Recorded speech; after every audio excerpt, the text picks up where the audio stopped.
I've been using Lone Wolf climbing sticks for roughly about the past 10 years or so, and I've been pretty happy with them. But recently I decided to try and make a set of my own climbing sticks. This wasn't to try and save costs because I already had sticks, rather it was to try and get a set of climbing sticks that had my ideal set of features for my body size and also my hunting style. The first thing I wanted to look at was weight. The idea behind this was that if commercially available sticks are made such that they can handle somebody up to 300 pounds safely, there's some amount of material mass that I can remove and still be safe. I don't need it to be that overbuilt. With the design I ended up settling on, I'm able to get the top of my third stick up to 24 feet in just a couple of minutes of climbing time with a total package that weighs 6 pounds. And so far there's really no indication that it's going to be less than totally safe for me. I've taken these apart several times after heavy use just to kind of confirm that there's no plastic deformation in the aluminum. But I'll get into the design a little bit further in just a second. The next thing I wanted to tackle after looking at the weight was the step spacing. Now, when you get a commercially available stick, they're made such that a large portion of the population of their target market can be able to use those steps. They don't want to try and exclude all the people that are too short to handle the standard step spacing. But with me being at 6 feet tall, I can handle a little bit longer step spacing and take advantage of that. So I made my sticks a little bit longer between the two steps. With this spacing, if I were to go to a third step, the sticks would just be a little bit too long to really pack efficiently, and they'd be a little bit cumbersome to use on really crooked trees. The third thing I really wanted to focus on with these sticks, in addition to the weight and in addition to the actual spacing, was the step design itself. I ended up going with a double step design. There's really no denying that this kind of a system is easier to use and more convenient in the tree. Generally, the downsides to this type of a step are that it weighs more than a step which has single alternating steps on the way up. In order to kind of combat that issue, I went with a fixed double step, meaning that it doesn't fold up. There's definitely some disadvantages to that, which I'll go over in a little bit, but you'll be able to see that the way I use these sticks, it's really a non-issue. So overall, I've been extremely happy with these sticks so far, just playing around with them in the woods locally and in my backyard. I'm excited to use them this season. Now let's go ahead and dig a little bit deeper into the design of these sticks. Alright, so here's the 3D CAD model for the climbing stick. I drew this up in Onshape, which is like a cloud-based version of SolidWorks. Here are the main dimensions showing the overall length, step spacing, and Versa button placement. The first component is the aluminum tubing. Like my Lone Wolf sticks, I went with a 1-inch square tubing. Each one is cut to 24 inches, which works out great in terms of ordering the material because there's no waste. I could probably handle a little bit longer step spacing, but find this works well enough for me overall, especially when I'm bundled up in more clothing. To see if this was going to first be feasible, I bought a piece of aluminum tube from the local hardware store with the same dimensions. Hardware store aluminum, which is usually labeled architectural grade, is usually 6063 alloy. It has good corrosion resistance, but it isn't very strong. I built up a stick, put my Lone Wolf hardware on it, and started bouncing up and down on it at ground level to see how and where it would start to bend. I saw deformation primarily around the bolt holes for the steps. Also, the sticks had more of a spongy feel to them. When I went and ordered the actual tubing I wanted for this project, I purchased 6061 aluminum. This is your general purpose aluminum, which is quite a bit stronger than the architectural grade stuff from the hardware store. If it were available, I'd buy it in 7075 aluminum, which is even stronger yet. The tree brackets were the only components that I salvaged from my other sticks. I just took them off the Lone Wolf sticks, since I could only imagine all the material I need to waste to cut something out of my CNC, which would basically be the same component. Brackets like these are also usually available as replacement parts. On to the step itself. I remember seeing a step that had this design some time ago on the Saddle Hunter forum, but I don't remember exactly where or what brand it was. I haven't seen it since, but that memory served as the inspiration for my design. Because it has a 1-inch wide channel for the stick, it allows you to have a double wide step that can't pivot with just a single bolt. That makes it lighter by default than any folding double step design on the market, which uses a minimum of 2 bolts, and usually a third for the tree bracket. It also means you can't lay them flat across your stand, so it only makes sense to do this if that isn't going to be an issue. The raw material I bought was also 6061 aluminum, 3/8 of an inch wide, 1.5 inches tall, and I cut each to 10 inches long prior to machining. These I could have also gotten in the stronger 7075 aluminum, but since it was roughly 3 times the cost to go with that stuff, I wanted to first try it out with 6061 to see if the stronger alloy was even needed, and so far my 6061 steps have been rock solid. Since the wall thickness of the aluminum is only a hair greater than a 1/16 of an inch, and I know that the bolt holes are potential weak spots, I wanted to reinforce that area. So on my first stick, this is what I did. I put a piece of 7/8 inch wide by 1/8 inch thick aluminum against the front side, which would provide greater support from the side pressure of the step. I ordered that from Amazon. I also drilled out the square tubing to accept a 1/2 inch diameter spacer. This was because a 1/2 inch spacer pressing against the thin walled tubing distributes the stresses a little bit better than a 1/4 inch diameter bolt would. These worked well, but they were a pain to implement, so for sticks number 2 and 3, I skipped them all together and just ran the bolt through the tube. So far I can't tell a difference in feel from one to the next, but I'll be sure to keep an eye on them throughout the season. I can always reinforce in the future if I see that things are starting to deform. The spacers were 70-75 aluminum rod, which I drilled a 1/4 inch hole through. I designed my Versa buttons to be shorter than the Lone Wolf ones, which is intended to do two things. Number one, it allows the sticks to stack tighter together, ending in a little smaller overall profile. And number two, the 1/4 inch Amsteel rope appears to work great with the rope mod. It's easy to splice a locked eye with, it's crazy strong and crazy light. Instead of a plastic disc, I used a steel fender washer for the back face, and I used a 1/4 inch Allen bolt with a black oxide finish from Menards.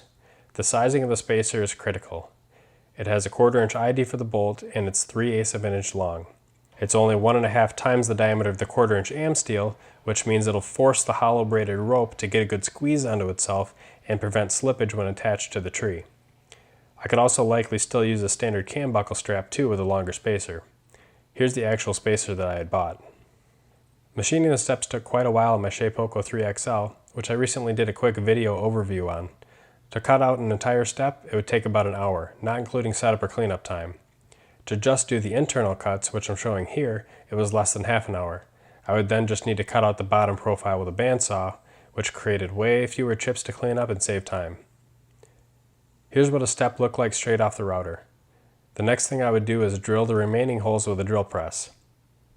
And here you can see the step ready for the bandsaw. After trimming that bottom profile, I just covered in spray paint for a camo.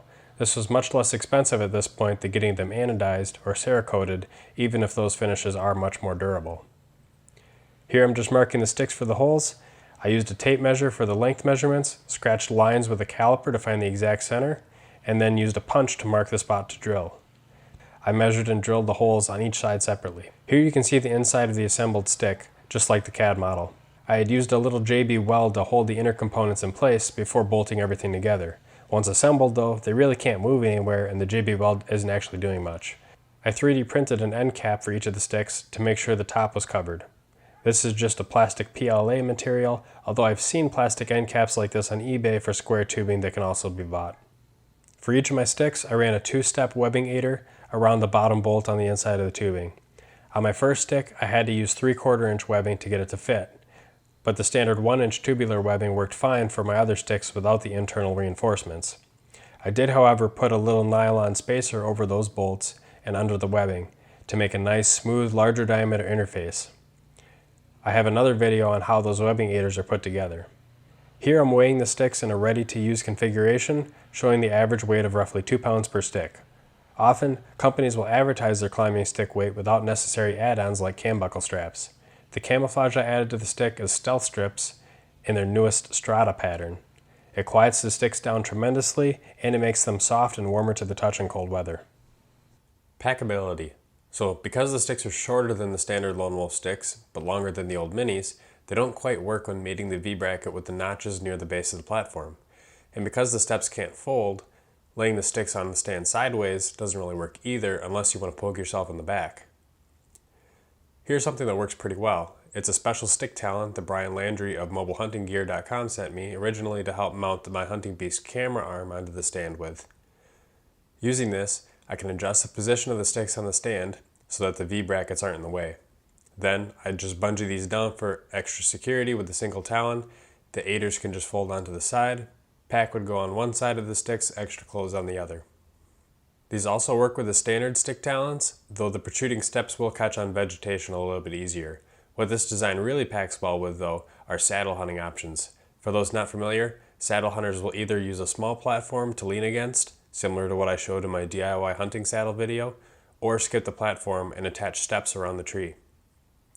If I were saddle hunting with the platform, I'd use this kit that I put together, which is basically an XOP seat kit mounted on a 9-inch long aluminum I-beam that I machined along with 2 XOP 6-point brackets that touch the tree. An Amsteel rope is used with a gym step knot to cam the platform into position on the tree, and I've attached a pair of stick talons to hold the sticks during transport but remain out of the way while in use.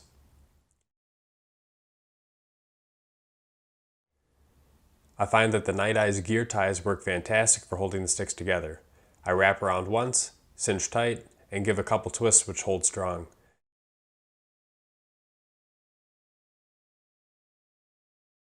Then I can simply snap the sticks into the talons on the platform, and the whole rig will get strapped directly onto my pack, which contains camera gear, extra clothing, water, etc. It isn't totally rock solid, but it works well enough. Now let's say I'm saddle hunting with steps instead of a platform. I bought this elastic shoulder strap at an outdoor show many years ago that slips over the steps and provides a silent, comfortable way to carry. Just about any duffel bag strap would serve the same purpose though. The only change here I'd make is that I would use 2 of the Night Eyes gear ties. So here's the setup process. The first step would be to simply detach the sticks from one another. The goal will be to attach the sticks up as high as I can reach. In order to do that, I need to first pass the rope around the tree. Then, while raising the stick, I flip the rope up the tree, which raises the setup a little higher than I'd normally be able to. That was a trick I got from flinging arrows on YouTube. What I'm doing here to attach the stick is getting the rope to pinch onto itself around the Versa button and then tie off with 2 half hitches. I'll show this close up in just a second. As you can see now, the top of the stick is roughly 8 feet.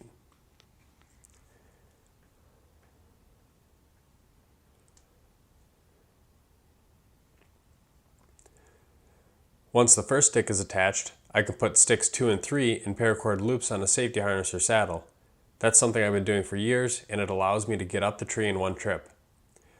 I always climb the tree with a lineman's belt, but I'll be honest, typically I'll attach it once I'm standing on top of my first stick and use it the rest of the way up the tree. My recommendation is to use it as soon as you leave the ground. I'm not showing it here because I'm only going to climb on top of the first stick. Once standing on top of the first stick, and with my lineman's belt attached, I'll remove stick number 2 from the paracord loop and repeat the process, then again with stick 3. The webbing aiders require more conscious effort and balance to use efficiently and require special attention when climbing down. Typically, once on my last stick on the way down, I'll just hop off. Okay, here's a close-up of the rope mod using a 1/4 inch Amsteel rope with locked Brummel splice for the eye. I pass the free end around the Versa button and the eye and pull tight, which causes the rope to pinch against itself and wedge into place. Then, I secure with 2 half hitches. I've never once had one of these setups loosen up on me in the woods. And here's how I manage the rope again for transport. I run it around the bottom, around the top, around the bottom again, then around the Versa button and pinch tight. I have another rope that's too short to make it back around the Versa button, so I'll just pinch it against itself near the bottom step. Like many other sticks, you can stack from either the top or the bottom. Once stacked, these would be ready for the Night Eyes gear ties. I hope this video was helpful and enjoyable to watch. Maybe it gives you some ideas for your own DIY projects. I just want to throw out a quick disclaimer that building or modifying your own climbing systems can be extremely dangerous, so please do so at your own risk.